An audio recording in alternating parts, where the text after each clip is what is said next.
Hey y'all, Scott here. I just got bread for $1. Something really like it. Turned out they weren't a person. They were just on a price. I despise deals. Somebody offered me a TV for $20. So it's a good thing deals can't find me here. That's why I boarded the doors. It's their Achilles heel.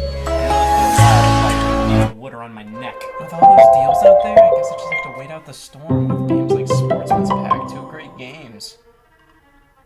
There's been a breach! Video games are a business. The sooner I realize that, the smaller I open the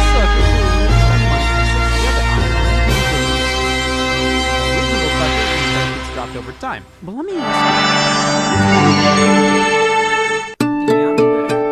multiple games that may have outlasted their shelf life. Maybe put them together in one package for an affordable price, and you never know, it may just appeal to a brand new audience. I don't speak for everyone here, but getting multiple items bundled into one product makes things a whole lot easier. You kill 2 birds with 1 stone. I could get toilet paper by itself. I could save a trip and buy it with ranch. And hey, video games take up a lot of space. Here's my Glover room. You get multiple video games in one affordable package. Now, when I say that, I'm not talking game compilations, stuff like Namco Museum, Sonic Mega Collection, or taking old games you couldn't already play on that console and doing the unthinkable. Value-packed games take games you can already play on said system and bundling them together to make things more wacky and pathetic. These products wow, 2 in 1. They aren't for fans, they aren't for diehards, they're really in existence to make for better presents to give to kids half the time. It makes things more enticing to buy this. It's just odd because I don't ever think of these things. Nobody does. I didn't think too many of these multi-packs existed until I realized one of the most famous products of all time. 2-in-1 Super Mario Brothers / Duck Hunt. You know, much like opium, you couldn't buy this at the store. This was bundled in with most Nintendo Entertainment System consoles. It's easily one of the most common video games in existence. But I don't need to tell you that. You're probably already sitting on 5 of them. Obviously, this saves space in the console box, but maintain the value of 2 games included. One of my favorite things about these multi-packs is seeing what kind of menu system they put in place to select the games.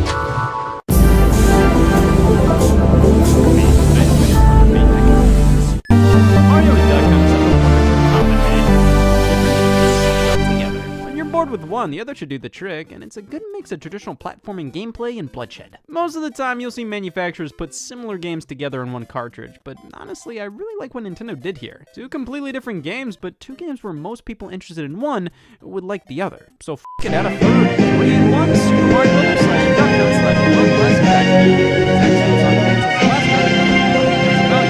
Duck Hunt / powers do. So adding a game where you have to run to a game where you run and a game where you get put on a list may be a nice sample of what the NES had to offer at the time. Again, this was only available in NES console bundles, and specifically console bundles that included the Zapper and Power Pad accessories. And while this cartridge does bring a lot of variety,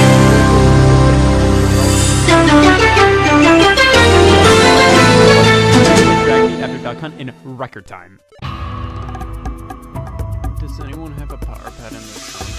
I'll be right back. So then maybe this cartridge is a bit more worthwhile. 3-in-1 Super Mario Brothers / Tetris / Nintendo World Cup. There were 3 horsemen of the apocalypse. This multi-pack was only released in Europe and is somewhat hard to come by. And unlike the others, it just got a full retail release. The games included all your traditional NES games that use just the controller, so it's a comfortable experience. I think Mario and Tetris go together quite well, and Nintendo World Cup does satiate the jock of the family.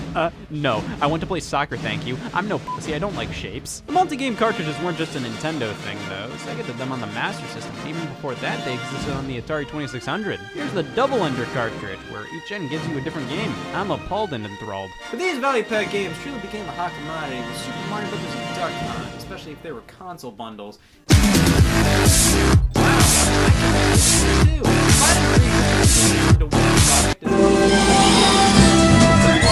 Anybody would care otherwise.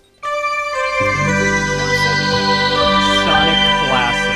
Remember the classic Sonic games? It's 1997, and they sure don't make them like they used to in 1994. It's like the 6 years old. Sonic 1, Dr. Robotnik's Mean Beam Machine, all in one cartridge. This should be a staple in every multi-pack. But this cartridge pales in comparison to one Sega released earlier. 6-pack. This one is a doozy. Sonic the Hedgehog, Golden Axe, Columns, Revenge of Shinobi, Super Scott, Streets of Rage. Simply clever. This is a solid collection. Multi-pack. 1 and 2 included on the same cartridge, like, yeah, I'll accept it. But I'm probably just gonna play Sonic 2.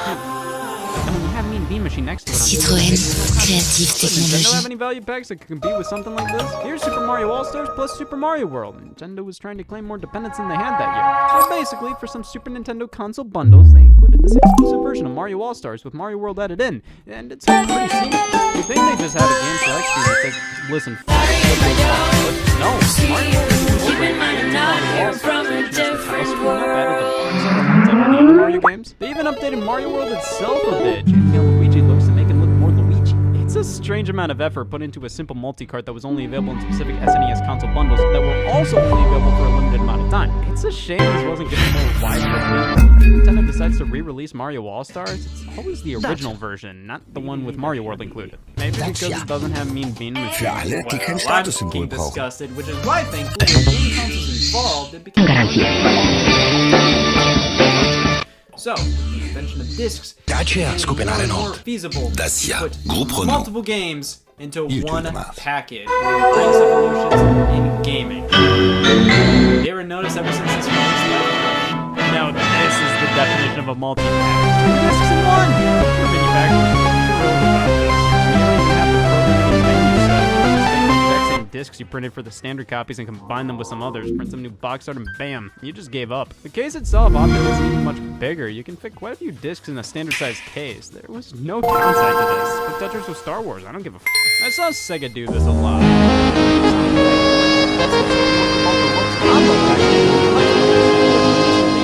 Platinum Hits title, and I gotta admit, the 7 adjectives sold me. Obviously, this was a good deal. There was no lying to yourself about that. But there's so many these types of value packs that just feel cheaper to me. I wonder why. You don't get the original artwork. You get it all cropped and smaller. The spine looks dumb. This box looks like it's constantly trying to sell me on something I already own. It's like how movies are sold these days. So many flicks are forever destined to be exclusively sold in 4 movie packs. Generic logo on the front and on the spine. It's like, where do I put this in my collection? Like, why does this movie have more worth than this one? Same with Mega Collection and Monkey Ball. But at least with Sonic and Monkey Ball, these are both 2 similarly styled series. It's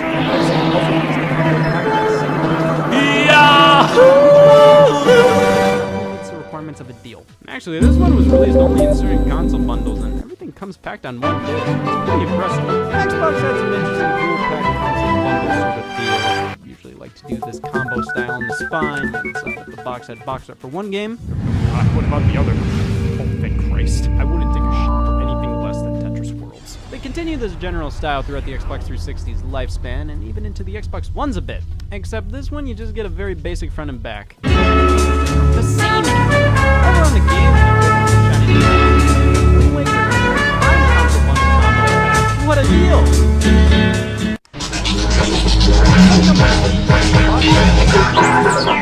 Full copies of the games. Again, a few of these are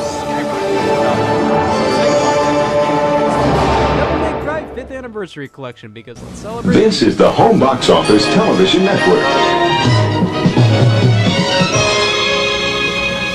$20 at Walmart's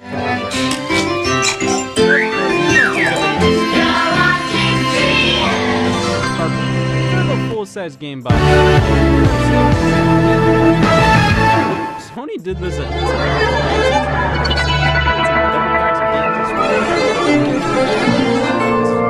want a deal and more space for my game.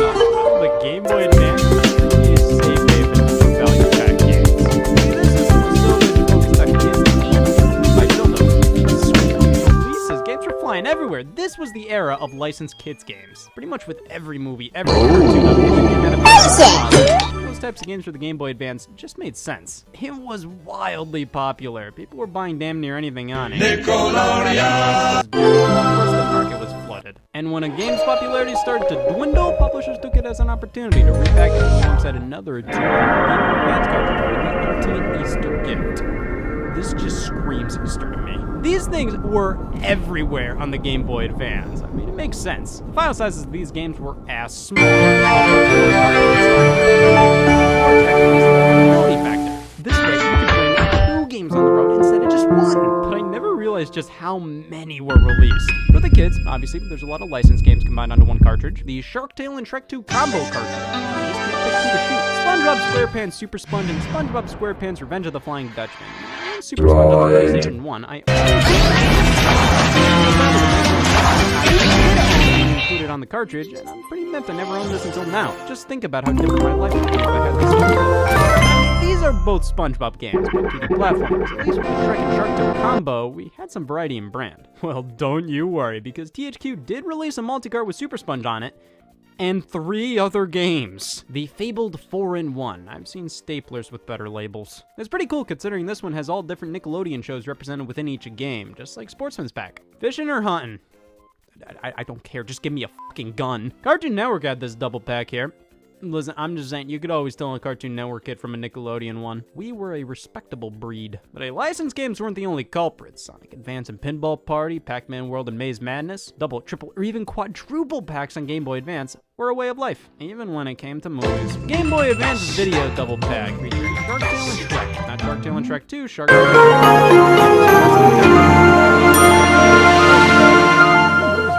and 2 of those movies for some reason. I think Majestic has a games. This is a fairly impressive accomplishment for the time.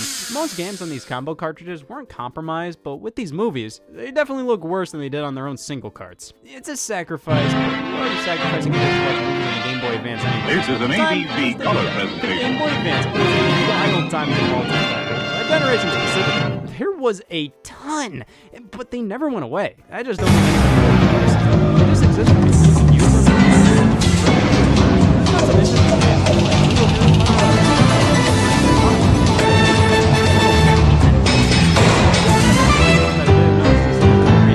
A few Wii systems came bundled in with both Wii Sports and Wii Sports Resort, but I never knew they came on the same disc and had a unique startup and menu select screen. I wonder where this disc is going to be titled.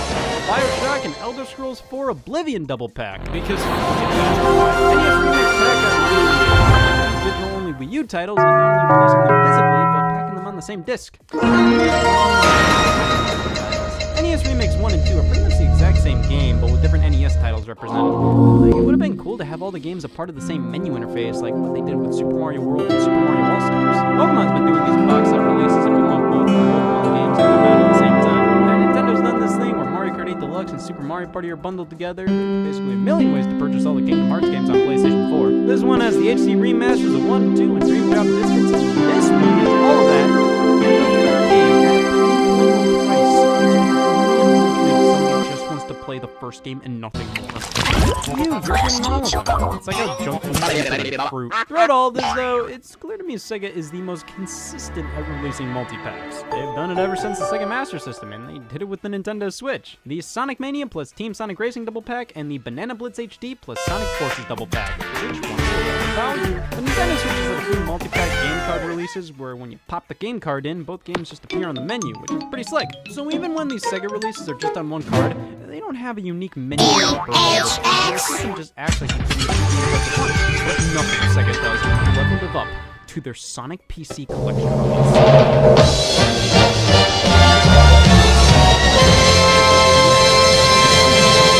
30 games in this set. At that point, did they really have Sega? Oh, man, we can't just not include one more game. The people won't fall for that. They aren't stupid.